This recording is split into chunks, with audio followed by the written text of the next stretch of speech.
어두워지는 것들은 피할 수가 없는 것 같아요. 우리가 보통 교회에서나 이런 커뮤니티에서 이런 얘기를 좀 꺼려하잖아요. 맞아요. 이런 분위기가 될까 봐. 근데 아마 오늘 어쩌면 프로그램 듣는 분들 중에서는 이건 정말 내 얘기하다. 그리고 어떤 면에서는 우리가 밟고 지나가고 웃는 것보다 더 중요하게 좀 여기서 뭔가 좀 내 이야기를 좀 더 나누고 싶어하는 사람들이 분명히 있을 것 같아요. 그래서 이런 주제 다루는 것도 저는 괜찮다고 봅니다.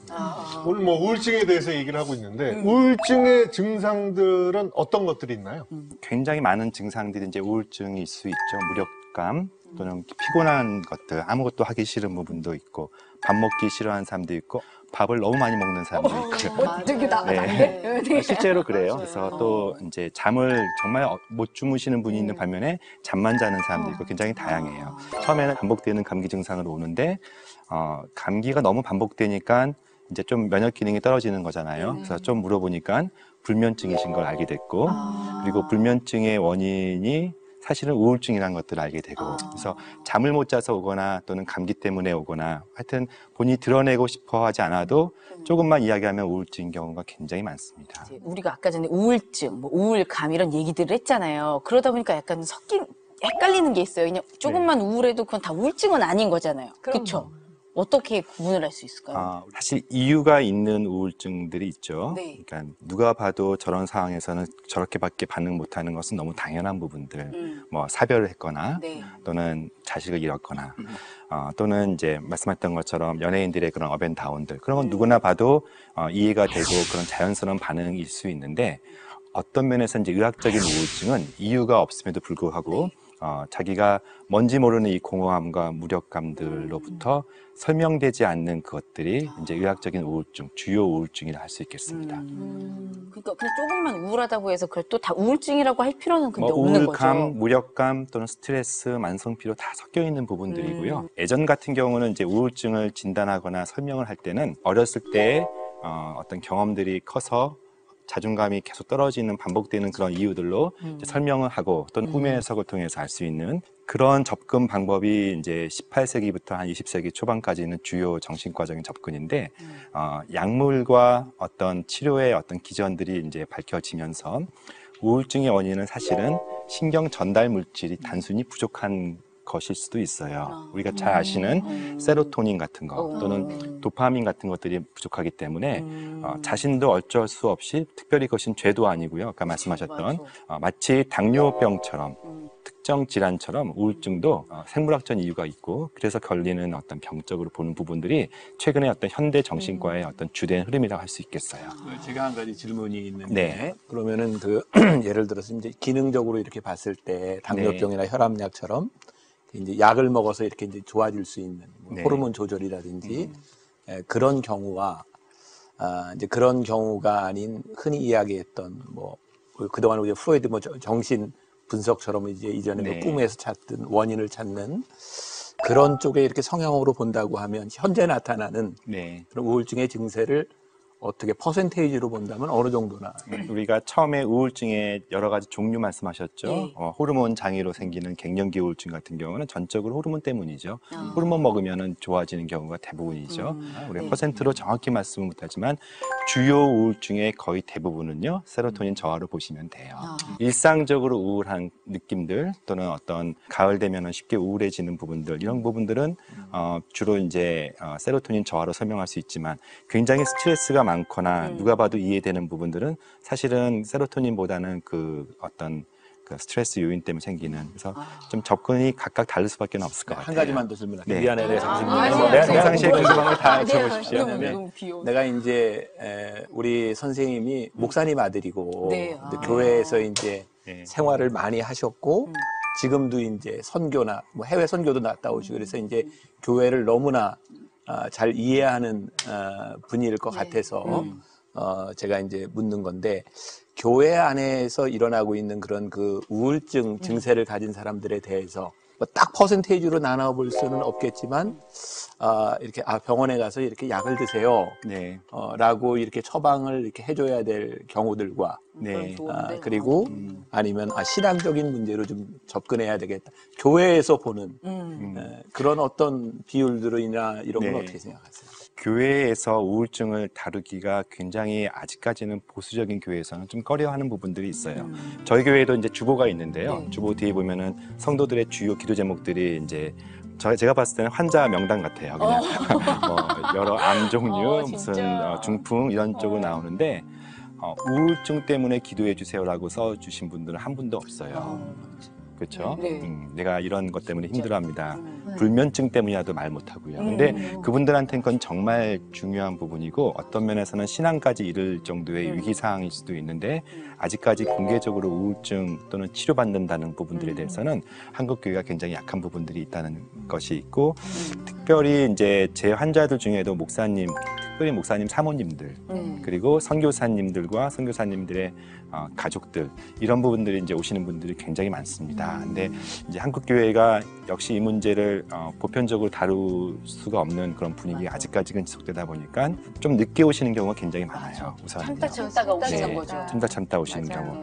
경우. 꼭 한국 교회에서뿐만 아니라 이제 일상적으로 이 병 가지고 이 우울증 가지고 내가 정신과의 문턱을 넘어야 되느냐 굉장히 넘기가 어렵죠.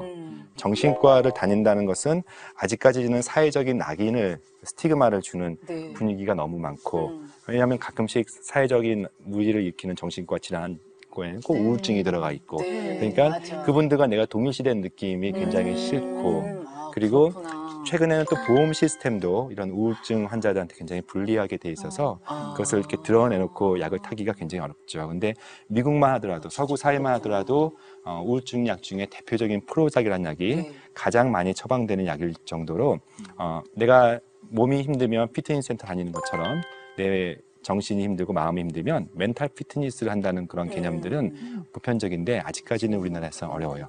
문턱을 넘기가 굉장히 어려운데 진료실에서 환자를 대하면서 문턱을 넘기는 역할, 즉 제가 보기 힘든 경우는 정신과가 넘기는 역할들을 할 때 질문하는 질문들이 있어요. 딱 한 질문을 하면은 환자가 동의하고 약을 타는데 네. 그게 뭐냐면 죽고 싶은 생각을 한 적이 있습니까? 라는 질문이에요. 이 질문이에요. 이게 키 질문인데 물론 이제 크리스찬들은 내일이라도 예수님이 오시면 좋겠다고 네. 그런 신앙적인 그런 개념이 아니고 죽는 방법에 대한 검색, 약을 모았던 경험들, 어떤 사이트를 뒤져봤던 경험들 생각보다는 굉장히 많아요. 왜냐하면 그 생각들이 끊기지가 않거든요. 그 한 가지 핵심 질문, 죽고 싶은 생각을 구체적으로 또 지속적으로 한 적이 있습니까? 했을 때 생각보다 많은 사람이 그렇다고 하면서요. 갑자기 눈물을 흘리면서 제가 안절부절하는 경우가 많아요. 근데 그럴 때 저희가 문턱을 넘으라고 얘기를 해요. 그거는 굉장히 어전트한, 굉장히 급한 그런 상황이기 때문에 이제 그런 경우는 반드시 정신과를 가시라 이렇게 얘기를 합니다.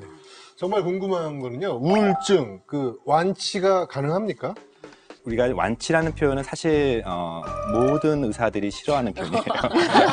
저희는 좋아해요. 환자가 끊기기 때문에. 그만 한마디만 듣고 싶은데. 그러니까 심지어 이제 감기도 완치라는 표현도 잘 안 맞아. 쓰고 뭐 암은 말할 것도 없죠. 수술 아무리 해도 완치라는 개념은 없는데 우울증이 왜 생겼고 세로토닌이 왜 저하됐고 우리가 이제 그것들을 좀 봐야 됩니다. 환경 내에서 우울증 환자 굉장히 많죠. 네. 저는 아마 충동적인 살인을 저질렀던 에서도 아마 그 근본에는 우울증이 있었을 거고 늘 아빠로부터 기원받는 요셉을 바라보는 많은 형제들은 상대적인 맞아. 우울증을 받고 있었고 맞아. 아마도 우리가 존경하는 많은 인물들이 이제 우울증으로 고통받는데 그 중에 대표적이고 극적인 분이 저는 이제 엘리야라고 생각을 해요. 물론 이제 설명할 수는 있겠죠. 지쳤겠고 뭐가 힘들었겠고 근데 그분을 말씀하셨던 것처럼 다루시는 치료의 과정들을 잘 보면은 어떤 면에서는 완치도 우리가 생각해 볼 수 있는 게요. 다시 우울증을 접근할 때 의사들은 쉽게 접근합니다. 세로토닌이 부족하니까 세로토닌을 보충하고요. 때로는 무기력감을 일으키는 도파민과 노에피네프린이 부족하면은 그걸 보충해 주면 돼요. 마치 까마귀가 이렇게 물을 또는 고기를 물어다 주는 것처럼 의사가 먼저 첫 출발을 하는 것은 굉장히 중요한 부분들이에요. 제일 쉬운 부분들이고 가장 효과적인 부분인데 문제는 거기서 끝나는 게 아니거든요. 어떤 면에서는 정신과 의사는 역할은 거기까지인 것 같아요. 그 다음에 다시 세로토닌이 왜 떨어졌는지를 생각을 해봐야 되는 부분들이 굉장히 많죠.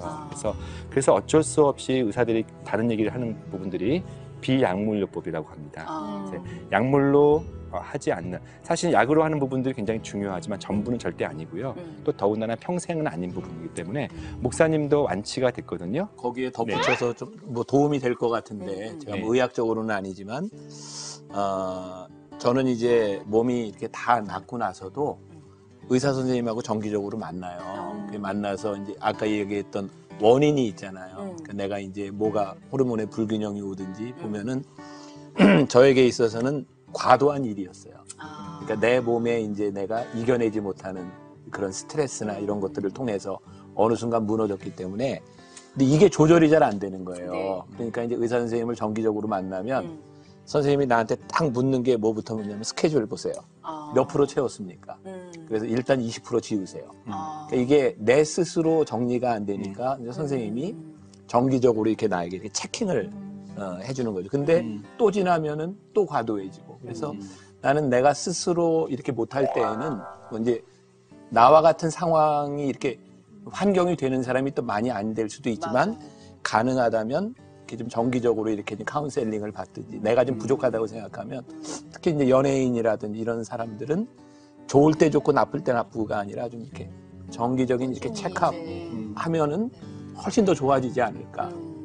그 많은 분들이 뭐 사회적인 편견 때문에 정신과를 찾는 것도 두려워하지만 그 약 자체에 대한 두려움도 이게 많거든요. 굉장히 부작용이 많죠. 네. 약간 그래요? 네. 그래서 그래서- 중독이 된다던가 네. 중독이 끊을 것 된다거나. 같은 네, 두려움이 그래서 되게 있고. 네. 이 약을 저도 이제 너무 힘들 때는 저는 무조건 병원을 갈아주이거든요. 네. 네, 왜 참고 그렇게 고통받지 말고. 저 역시도 그걸 실제로 뭐 병원을 다니고 있는 중이고. 근데 그 약, 사람들이 약 오래 먹으면 몸에 뭔가 해롭지 않을까? 가는 건 가는 건데 과연 이 약을 얼마나 먹어야 되고 먹어도 이상이 없는지 그리고 지금 완치 얘기했지만 제가 봤을 때 완치가 없는 것 같고요. 환자 입장에서. 그러면 뭐 병원에 가면 운동도 해라. 뭐 해를 뭐 하루에 15분간을 봐라. 뭐 이런 말씀들을 해주시는데 사실 이렇게 우울증이 있는 분들이 운동하기가 힘들고 해를 맞아. 보기가 쉽지 않거든요. 맞아요. 네. 그런 와중에 약은 언제가 될지 모르게 기약 없이 계속 먹어야 되고 네. 그런 부분이 좀 궁금했거든요. 이제 정신과에서 제일 예전같이 이런 거 상담 잘 안 해주시잖아요. 우리 네, 영화 맞아. 같은 데 보면은 아주 넓은 그 진료실에서 이렇게 누워가지고. 응접실에 앉아서 네. 이렇게 소파가 해주는데 있더라고요. 요즘 정신과 가시면은 이제 밖에 자기가 같은 사람들이 한 10명씩 기다리고 있고 어쩔 때는 선생님이 더 상담을 받아야 될 것 맞아. 같아요.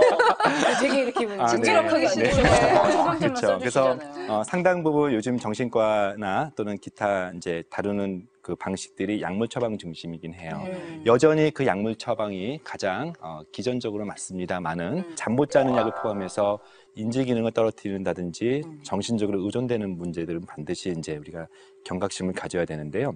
대개 정신과 약들은 처음 한 달 정도가 굉장히 괴롭습니다. 몸에 익숙해지기 전까지 오히려 우울증이 더 심해지는 경우도 있고요. 그래서 그걸 좀 버티시면 대부분 장기적으로는 그렇게 힘들지는 않으신데 맞는 약을 고르기까지 굉장히 좀 시간이 걸려요. 하지만 그 사회적인 인식에서 그걸 좀 뛰어넘고 그 문턱까지 가기가 그러니까요. 너무 힘들 것 같아요. 근데 진짜. 요즘은 그치. 나는 내가 설교 시간에 내가 다 우울증, 공황장애 이야기를 하고 약 먹는 것도 다 이야기를 하고 나서 깜짝 놀랐어요. 상담이 나한테 그렇게 많이 들어올 줄. 많이 격려받으셨을 것 같아요, 네, 성도분들이요. 맞아. 네, 진짜로. 음. 그 저만 해도 목사님의 그 설교를 듣고 정말 많은 위로를 받고 그래 나 안의 문제들에 대해서 내가 조금 더 이렇게 조금 더 열고 나아갈 수 있게 되는 계기가 되기도 했고 근데 진짜 사실요 선생님 제 주변에 이제 진짜 나 병원 가고 싶어 그래서 알아봤는데 너무 진료비도 만만치 맞아. 않고 네.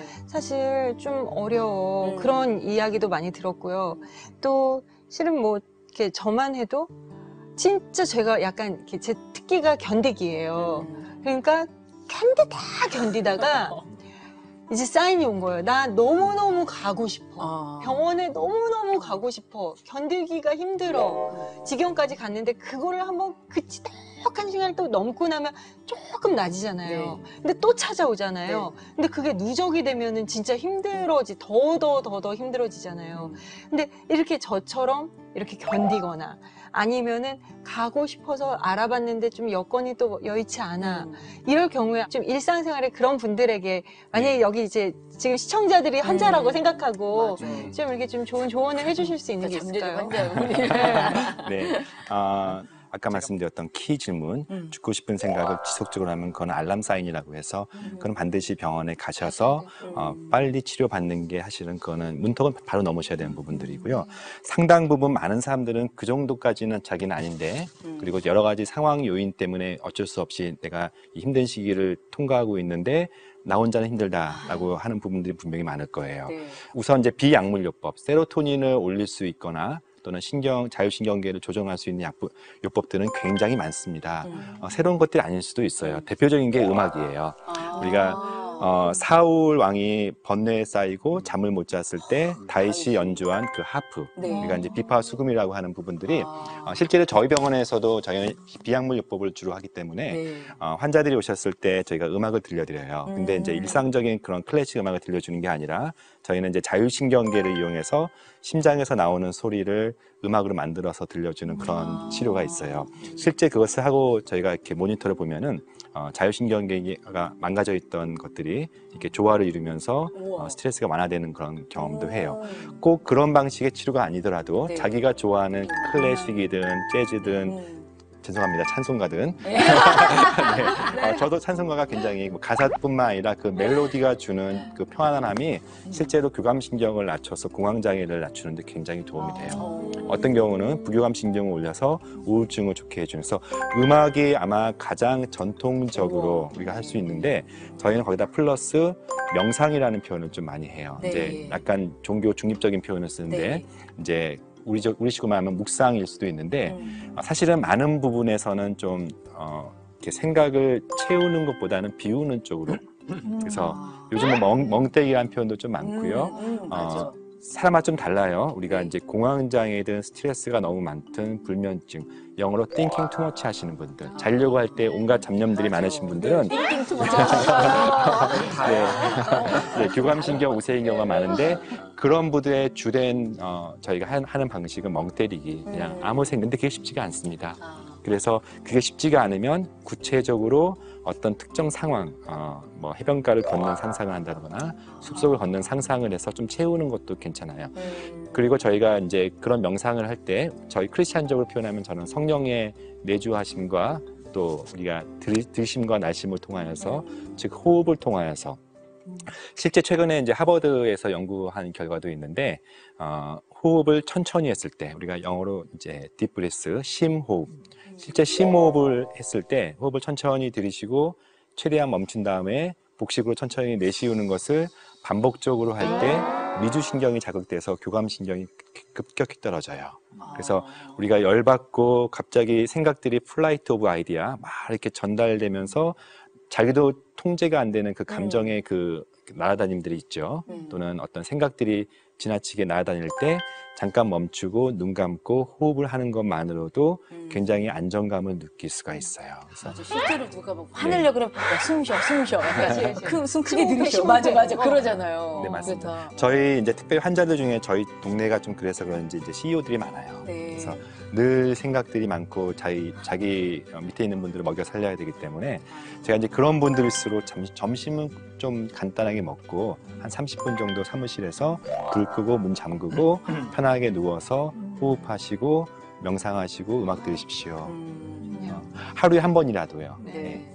제가 여기 플러스 조금 네. 제가 이제 목사로서 영적으로. 이야기를 한다 그러면은 이게 이제 제 경우이기도 한데 이제 우리가 지금 얘기했던 이제 우울증 같은 경우는 자살의 충동을 느끼잖아요. 근데 사실 우울증보다 요즘 더 많은 공황장애 같은 경우에는 자살 충동이 아니라 죽을 것 같은 공포감. 이제 그게 이제 힘든 거거든요. 근데 이제 뭐 이제 우울증하고는 이제 그게 같이 오는 경우도 있지만 저 같은 경우는 두 가지를 생각했어요. 극복하는데. 하나는 그래 내가 이게 몸의 기능적인 문제라면 의사 선생님 말을 잘 들어야 되겠다. 이제 그때 이제 처방해준 약도 내가 잘 먹어야 되겠고 그 다음에 내 몸을 회복시키기 위해서 그때는 이제 몸이 너무 많이 이제 정말 이게 exhaust되어 있었으니까 회복시키는 것도 열심히 했고 또 하나는 내가 하나님 앞에 이제 기도한 거였어요. 왜냐하면 공황장애가 왔을 때는 매일 밤마다 나는 죽는다는 느낌을 가졌어요. 누워서 잘 때 심장이 막 뛰는데 사람이 이러다 죽는구나. 그러니까 이제 죽음에 대한 공포가 이거는 우리가 신앙적으로 가지는 천국의 소망하고는 틀린 거예요. 죽음은 괜찮은데 죽어가는 이 과정이 너무 힘든 거예요. 그러니까 늘 그런 느낌으로 잠을 자면서 내가 이제 극복했던 것은 뭐냐면 이제 이 공황장애라고 하는 것은 이게 병이 아니기 때문에 이거 가지고는 안 죽는다는 거. 내 속에서 이건 죽는 병이 아니야. 또 하나는 내 삶은 하나님이 나 쓰실 때까지 쓰셔. 그러니까 이제 죽음에 대한 공포보다도 하나님이 나를 쓰실 때까지 쓰신다는 것에 대한 그 마음. 하나님 저를 쓰실 때까지 그때까지만 쓰세요.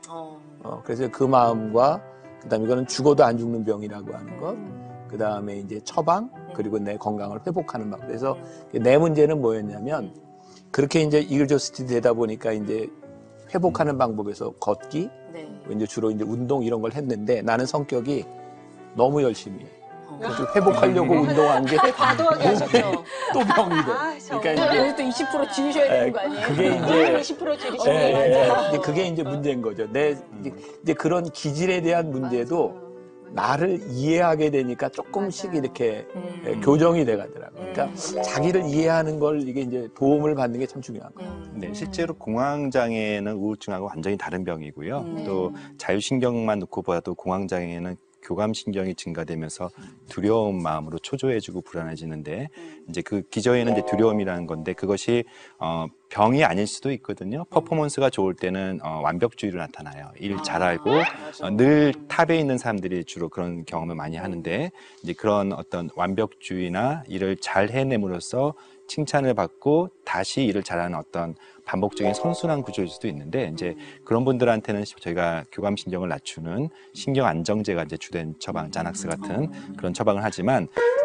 네 모두가 익숙한 자낙스 네 약간은 좀 그러려니 그러려니 하는 성격을 사실은 해야 되는데 아마도 쉽지가 않더라고요. 네, 운동을 너무 열심히 하시는 것도 또 이제 그런 교감신경의 특징 잘 해내는 그런 부분들이 좀 있는 거죠. 맞아요. 네. 제가 견디기가 그거잖아요. 네. 그 견뎠어요. 그러다가요, 제가 목사님 어느 날 결단을 했어요. 내가 이렇게 살다 큰일 나겠다 싶어가지고요. 저는 주어진 일을 완수해야 되는 성향이 너무너무 셌던 사람이거든요. 그래서 제 스스로 어떤 걸 했냐면 어느 날 제 암벽 등반 있잖아요. 그 암벽 등반 앞에 제가 이렇게 서 있었어요. 실제로? 그래서 이제 다 이거를 해보자 약간 이렇게 된 거예요. 그런데 제가 이 암벽 등반을 제가 시도하는 순간 저는 이 손톱이 다 부러지더라도 저 끝에 올라가 있을 것만 같은 거예요. 저라는 애는. 그래서 이번에 이랬어요. 어설프게 그래 해보자 이러면서 이렇게 가가지고 중간에 나 못해 내려줘야 해서 기브업을 해버렸어요. 제가 일부러? 네. 근데 제 스스로가 알아서 제가 포기한 게 거의 제 기억 속에 처음이었어요. 네. 근데 그걸 하고 나니까요. 너무 후련하고 통쾌한 거예요. 내가 포기했다. 그러니까 내 자신에게 그래 이래도 돼. 이거를 막 저에게 심어줬거든요. 얼마나 기분 좋았나 몰라요. 뭔가 완수하는 것을 포기하는 그 경험이 굉장히 그러니까 목사님도 운동 20% 줄이고 기뻐하셔야 돼요. 내가 이걸 이제 극복하려고 정서적으로 이제 극복하려고 내가 바이올린을 시작했잖아요. 너무 과도하게. 쇼팽 좀 바이올린을 시작을 하고 피아노 이제 운동을 하기 위해서 아이스 스피드 스케이팅을 시작을 하고 그 다음에 삶을 윤택하기 위해서 일본어를 시작하고 그랬더니 이거를 다 할 수가 없는 거야. 근데 이거를 안 하면 또 죄책감이 드는 거야. 이거 시작하고 이거를 또 못하는구나. 아, 그러니까 좀 애초에 좀 이렇게 못하시게 해야 되는데. 그러니까 이제 그게 병인 거지 내가. 네. 그래요. 상대적으로 바이올린 하이피치이기 때문에 오히려 좀 더 자극할 수가 있고 차라리 첼로를 또 참여 열심히 하시면 안 되고요. 적당히. 집에 이렇게 거북이구나. 거북이를 키워보는 것 같아요. 집에 느리느리 거북이를 보면서 이렇게 나도 저렇게 느리게 좀 살아야겠다. 이거 좀 도움 되지 않을까요? 네. 아닌가 보다. 지금 갈수록 당황해하고 계셔요. 아닌가 김용철 보다. 교수님이 갈수록 지금 이렇게 표정이 잠시 후. 세로토닌이 풍부한 음식들이 있어요. 넘버원이 괜찮다. 세로토닌뿐만 아니라 셀레늄, 비타민 B, 이제 전문가잖아요. 우리가 전 세계에서 비타민 D의 혈중 레벨이 제일 적은 나라가 진짜요? 우리들 삶 속에서도 아, 나 이런 우울감 있었는데 위스키에서 좀 나아졌다.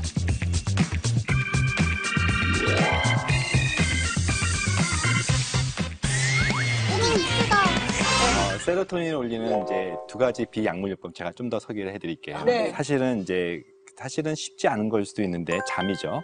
아. 우울증 때문에 잠을 못 자기 때문에 사실은 쉽지 않은 걸 수도 있는데 잠이 우울증을 악화시키는 가장 주범이라고 하는 이유가 화. 그러니까 못 악화. 자서? 네, 이제 결국은 서로 맞물리는 건데요. 우리가 잠을 못 자면 멜라토닌 호르몬이 부족해지죠. 근데 멜라토닌이 체내에서는 세로토닌으로 전환되는 거기 때문에 숙면을 취하는 것이 사실은 가장 중요한 치료예요. 그래서 어떤 면에서는 우울증 약을 처음 시작하기 두려우시면 숙면을 취할 수 있는 약이라도 또는 숙면 문제를, 잠 못 자는 문제를 해결하는 것이라도 좀 하셔야 되는 부분이 좀 반드시 필요하고 특히 노인성 우울증들이 있습니다. 우리가 노인성 우울증의 대부분은 멜라토닌 부족과 이제 맞물리기 때문에 그런 분들한테는 이제 멜라토닌 호르몬을 직접 보충하는 것도 굉장히 좋은 방법입니다. 그럼 그 멜라토닌은 약이라기보다는 그냥 호르몬이죠. 그냥 네. 영양제 개념으로 어, 생각해도 되나요? 우리가 이제 호르몬인데요. 실제 부족한 사람한테만 들을 거예요. 그러니까 사실은 상대적으로 젊은 사람들한테는 멜라토닌 호르몬이 필요. 좀 덜 유용할 수 있지만 자신의 생활 패턴이 중간에 계속 깨는 사람들, 특별히 새벽 2, 3시 정도에 깨어있는 사람들은 멜라토닌이 절대적으로 부족하니까. 그 들어간 식물 없나요? 식물? 식물이요? 식품. 멜라토닌은 거의 약의 개념이 아니기 때문에 그냥 보조. 우리가 보조 쉽게 구할 수 있어서 아, 그래요? 편하게 그러면 그건 드시면 이제 시차 적응할 때도 왜 영양제처럼 그거 많이 꾸준히 먹어도 안전하게 상관이 상관없어요. 없는. 네. 저희 다 무슨 질문? 네, 아무래도 이제 또 한 가지가 이제 아까 먹는 얘기 잠깐 하셨는데 우리가 우울증 치료하다 이제 비만증 된다 그러죠. 근데 사실은 세로토닌이 부족하면 우리가 세로토닌이 부족하니까 생기는 것이 비만이에요.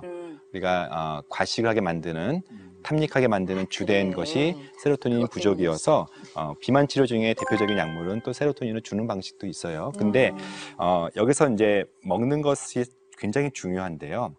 누군가 아까 고기 얘기했잖아요. 네. 고기가 굉장히 중요한 거예요. 아. 우리가 고기, 세로토닌이 부족해서 생기는 어떤 폭식증에 사람들이 대처하는 방식은 탄수화물 중독일 가능성이 많아요. 왜냐하면요, 빵, 뭐 이런 거니까. 에너지가 늘 저하되어 있잖아요. 네. 우리가 이제 만성적인 스트레스가 주된 요인이면 스트레스 호르몬 때문에 부신 호르몬이 떨어지면서 내 몸속에 코티졸이라는 호르몬이 떨어지니까요. 내 몸이 늘 단 걸 찾게 돼 있어요.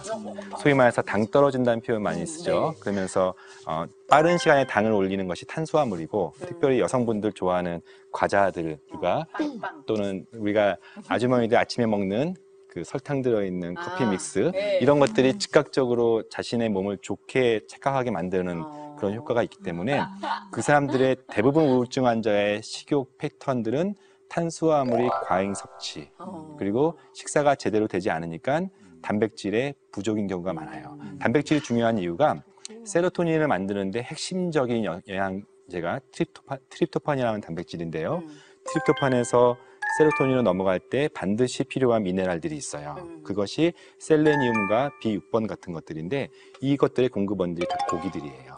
그러니까 닭가슴살 이런 거. 닭가슴살을 포함해서 좋은 고기 많이 드시는 것이 우울증을 쉽게 이야기. 통닭 프라이드 치킨 이런 건 안 되나요? 네, 아, 밤에 되게 먹는 좋을 것 것은 같아요. 밤에 먹는 것은 잠을 더 방해하기 때문에 또 살을 찌게 만들기 때문에 반대하지만 정기적인 식사에서 단백질을 충분히 보충하는 식으로도 해주시고 특별히 세로토닌이 풍부한 음식들이 있어요. 네, 이런 것 좀 원하시는 거잖아요. 네. 근데 이왕이면 좀 맛있는 거. 맛있는 네. 거. 넘버원이 견과류예요. 맛없으시죠? 견과류 괜찮다. 견과류 중에 탈락이야. 거의 대부분의 이런 견과류들은 세로토닌이 약물 수준까지는 아니어도 일상적인 음식보다 굉장히 많이 들어있는 게 견과류입니다. 그러면 뭐 호두, 아몬드 그런 거요. 이런 것들이요? 네, 네. 특별히 이제 잉글리시 호두라는 것들 또는 몇 가지 블랙너트 같은 것들은 굉장히 견과류가 많이 들어있고요. 네. 또 한 가지는 바나나가 굉장히 세로토닌이 그래요? 많이 들어있어요. 바나나랑 우유, 그쵸? 우유도 아까 말했던 그런 세로토닌뿐만 아니라 셀레늄도 충분히 들어있고 비타민 B6번도 들어있으니까 그래서 이제 전문 용어. 예, 전문 용어 네. 전문가잖아요. 네. 의자 들고 왔지만 죄송합니다. 그리고 아까 햇볕 말씀하신 것은 쉽게 나갈 수가 없죠. 그러나 네. 비타민 D를 좀 보충하시는 것은 쉽게 할 수 있는 방법이에요. 비타민 D 주사가 나왔더라고요. 주사 나왔죠. 예. 그걸 맞아도 괜찮나요? 네, 실제로 그 저랑 같이 걸어요. 끝나고 그거는 우리 다 같이 걸어요. 예, 실제로 미국의 지도를 보시면 이제 북반구에 가까운 보스턴이나 이런 이제 좀 위쪽에 있는 지역에서 비타민 D가 결핍이 많고요. 맞아. 근데 거기 우울증이 굉장히 많고요. 네. 텍사스라든지 남부 쪽에는 이제 상대적으로 비타민 D가 풍부하니까 유병률도 우울증은 적어요. 근데 전 세계에서 비타민 D의 혈중 레벨이 제일 적은 나라가 대한민국이에요. 진짜요? 왜 그런지 아세요? 가리고 다니죠. 다 가리고 다니죠. 중동 사람들 다 가리고 다니잖아요. 네. 여인들. 그분들보다 한국 사람들의 여인네들이 더 떨어지는 이유가 그분들이 가리는 검은 천 가지고는 햇볕은 자외선은 다 투과가 되기 때문에 전혀 그거는 비타민 D 흡수에는 문제가 안 되는데 한국 사람들은 기본적으로 피부를 중요시하기 때문에 맞아. 햇볕을 안 가고 자외선 차단시키고 아주머니들 이렇게 다 두르고 다니시고 그래서 우리나라 사람들의 특히 젊은 여성들의 비타민 D 수치가 우리가 정상적인 권고안의 한 3분의 1도 채 안 되는 이거 경우가 진짜 굉장히 되게 많아요. 충격이다. 완전 새로운 사실이에요. 전 세계에서 제일 낮은 국가 중에 대한민국이 1등이고 특히 대한민국 여성 30대가 제일 낮습니다. 그래서 비타민 D는 햇볕이 많이 쬐는 것을 권고하는데 네. 그게 쉬운 상황이 아니면 비타민 D 보충을 하셔라도 주사든 약제든 제일 쉽게 안전하게 좀 우울증을 좀 더 좋게 만드는 가장 쉬운 방법 중에 하나입니다. 아유, 네, 감사합니다. 진짜 감사해요. 야, 정말 진짜. 우리 이 고민이스다의 첫 번째 포문을 열어주신 우리 게스트. 이 이후의 교수님. 게스트분은 이 정도 수준이 안 되면 못 나오실 것 같아요. 그렇죠. 그러니까 정말 이 일상생활에서 우리가 우울감과 우울증을 예방할 수 있는 방법까지 아주 친절하게 알려주셨는데요. 네. 저희들도 왠지 또 볼 것 같은 예감이 들어요. 네, 저도 제 생각도 예, 저희가 네. 또 진료 시간 이게 지금 문 닫고 오셔가지고 맞아. 얼른 보내드려야 제가 되니까요. 공성하고 있을 것 같아요. 네, 오늘은 여기까지 네. 이야기를 들어보도록 하고요. 네. 예, 오늘 좋은 말씀 해주셔서 정말 감사합니다. 네, 또 뵐 날을 감사합니다. 기대할게요. 네, 선생님. 감사합니다. 네, 고맙습니다. 또 의자 들고 나가시는 걸로. 오늘의 주제로 정말 스튜디오가 들썩들썩 거렸어요. 특히나 우리 가족들, 우리 고수들이 네. 정말 열띠게 자신의 증상을 얘기하는 시간이 왔는데 가족들이 몰랐던 증상을 이걸 보고 지금 아시게 될 것 같아요. 그래요. 목사님 오늘 이렇게 전문가까지 함께 하시고 이런 여러 가지 얘기를 나눠봤는데 끝으로 우리 시청자분들에게 좀 이야기 좀 해주세요. 정말 전문가는 전문가구나. 네. 그리고 이제 우리들에게 이제 많이 도움이 돼서 또 끝나고 우리가 또 여쭤봐야 될 부분도 많이 이제 있을 것 같은데 아까도 이야기했지만 우리들이 우울증이나 이런 그 뭐 공황장애든 정신과에 가는 것들을 우리들이 참 많이 꺼려한다. 네. 꺼려하는 이유 가운데 하나는 사람들이 자신의 약함을 드러내기를 참 이렇게 부끄러워하는 것 같아요. 근데 저는 늘 그런 생각해요. 사람은 사람이에요. 그러니까 사람은 하나님이 약하게 창조하셨어요. 왜냐하면 하나님을 의지하고 하나님을 바라볼 수 있도록 창조하셨기 때문에 우리의 약함이 드러나는 건 절대로 부끄러운 일이 아니다. 네. 그래서 우리 사도 바울이 자기의 약함을 자랑했잖아요. 근데 사도 바울도 자기 속에 있었던 그 약함의 가시, 네. 그게 우리가 뭔지 몰라요. 증명되지 않았으니까 모르겠어요. 그게 사도 바울에겐 그게 공황장애일 수도 있고 우울증일 수도 있고 뭐 간질일 수도 있고. 네. 그래서 사도 바울이 그걸 참 부끄럽게 생각했기 때문에 하나님 고쳐달라고 이렇게 이야기를 했는데 하나님이 내 은혜가 내게 족하다 그러셨거든요. 그러니까 병이 우리들에게 은혜라고 하는 것이 아니라 병이 이렇게 우리들에게 감추어야 될 만한 것이 아니라 병을 통해서 우리들이 하나님과 얼마든지 가깝게 네. 나아가고 우리들이 이제 깨달을 수 있는 것들이 참 많다는 거죠. 근데 우리가 이제 숨기면은 그런 기회조차 생기지 네. 않는 거예요. 그래서 우리들이 자연적인 현상, 이런 부분들에 대해서도 우리들이 좀 이렇게 좀 내놓을 수 있는 분위기가 좀 되었으면 좋겠다. 그래서 오늘 이 방송을 듣고 있는 혹시 이제 목회자나 교인들에게 있어서 우리의 연약함을 좀 이렇게 좀 내놓자. 그다음에 또 하나는 누군가 우리들의 연약함을 내놓았을 때 그 사람을 우리들이 이렇게 판단하려고 하지 말고 같이 좀 이렇게 공감해 주자. 네. 그리고 정말 기도해 주는 것. 그리고 우리들에게 무엇보다 필요한 것이 하나님이 우리를 이 땅 위에 보내셨으면 우리를 향한 하나님의 뜻과 소명이 있을 텐데 정말 우리들이 가지고 있는 환경이나 이런 질병이나 이런 것들이 우리들의 소명을 이렇게 꺾는 게 아니라 우리들의 소명으로 끝까지 그 길을 달려갈 수 있는 마음들 있었으면 좋겠고 아까 선생님 얘기하셨지만 성경에 참 많은 정신 질환자들이 있었구나. 정신질환 되게 위로가 되네. 그러니까 우리가 지금 되게 성경적인 사람이구나 이렇게 생각하고 가면 좋지 않을까. 맞아요. 그러게요. 우리 크리스찬들 중에 우울증 또는 공황장애 이런 어떤 정신적인 그 어떤 감기 같은 병으로 참 고생하시는 분들 꼭 이 방송을 통해서 좀 위로를 받고 또 정말 이렇게 좀 내어놓으셨으면 좋겠어요. 네. 언제까지 감추고 이것이 네. 절대 죄가 아니라는 이야기들 네. 우리가 정확하게 나눴고요. 정말 이것들을 정말 오히려 내어놓고 함께 나누고 위로받으면서 그것들이 또 치유되어가는 모습들도 같이 이렇게 좀 볼 수 있는 그런 여러분이 됐으면 좋겠습니다. 네. 아까 우리 선생님 명함 이렇게 여기다 어떻게 화면에 띄워야 되는 거 아니에요? 나눠드리고 싶네요, 명함을. 그래요. 혹시 이제 자기들 이렇게 우리들 삶 속에서도 나 이런 우울감 있었는데 이렇게 해서 좀 나아졌다 이런 어떤 뭐 좀 해주고 싶은 얘기들 혹시 있으세요? 저는 뭐 앞으로 생긴다면 우울증이 생길 수도 있잖아요. 맞아요, 그때는 진짜. 혼자 끙끙 앓지 않고 뭐 가족이나 주위에 먼저 알려야 될 것 같다는. 그거는 맞는 맞아요. 말씀이세요. 그리고 아까 목사님도 말씀하셨지만 뭔가를 자꾸 이제 배우시잖아요. 근데 너무 목사님은 과도하게 하셔서 다시 네, 스트레스가 네. 되는데 저도 좀 그때 우울증을 좀 탈피하는 데 도움이 됐던 게 그런 어떤 다른 거에 대한 호기심? 네, 그런 것들이 좀 자극이 되더라고요. 그래서 너무 뭐 대단한 거, 어려운 거 아니더라도 새로운 거를 좀 도전해 보시면 조금은 도움이 되지 않을까. 저는 그렇게 왜냐면 생각해요. 새로운 남자를 만나면 남자를 만나면요 우울증이 더 심해져요. 그렇대요. 아니, 저 같은 경우도 갑자기 인영 씨 얘기 들으니까 생각이 나는데 꼼짝도 하기 싫고 뭐 나가서 뭘 배워보고 운동은 정말 어림도 없었어요. 너무나 이 무력감이 심해서 그래서 했던 게 2,000피스짜리 퍼즐이 있더라고요. 네, 그 퍼즐을 이렇게 펼쳐놓고 제가 너무나 이 생각과 이 복잡한 머릿속에 막 괴로움으로 가득 찼는데 아무 생각 없이. 굉장히 단순해지더라고요. 인형 눈 붙이기 그런 것 나쁘지 않겠어요. 좋습니다. 근데 인형 눈 붙이기 돈도 벌 수 있잖아요. 그러니까 이게 이것이 어디인가가 막게 생각이 머릿속에 안 나니까 되게 생각이 단순해지면서 완성하는 기쁨도 있고 그러면서 예, 제가 좀 이렇게 마음이 되게 편해졌죠. 보통 사람은 따라하지 마세요. 2,000피스? 아니, 500피스부터 시작했습니다. 목사님 같은 분은 완벽주의로 막 이거 맞출 때까지만 하실 수도 있어요. 500피스부터 1000피스부터 이렇게 서서히 올라가시면은 아마 이렇게 좀 되게 그러면서 이렇게 제가 좋아하는 음악 듣거나 제가 좋아하고 즐거운 이렇게 TV 프로그램 같은 거 이렇게 틀어놓고 하니까 정말 그게 좀 많이 치유가 됐던 것 같아요. 저 같은 경우. 네. 저는 평소에 저희가 우울할 수 있잖아요. 그거를 너무 크게 생각하고 나 우울증 아니야?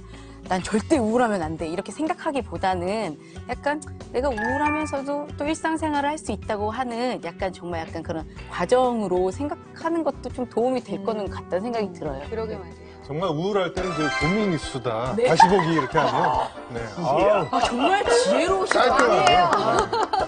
괜찮아요? 내년에 우리는 다 바뀌는데 혼자 남아 계실 것 같아요. 정말 이게 잦진 않아요. 자주는 아니에요. 근데 한 방이 있으셔. 한 방으로 마무리 깔끔하게 해주셔서 감사합니다. 네, 그래요. 자, 오늘은 여기서 인사드리고요. 저희는 다음 주에 다시 찾아오도록 하겠습니다. 자, 주섬주섬 하시고요. 네. 이것도 또 우울함을 날려버리는데 도움이 되는 것 같아요. 그러니까요. 이게 은근히 이렇게. 중독성이 있단 말이에요. 네. 자, 우리 마무리하겠습니다. 발칙한 신앙 고민쇼 고민잇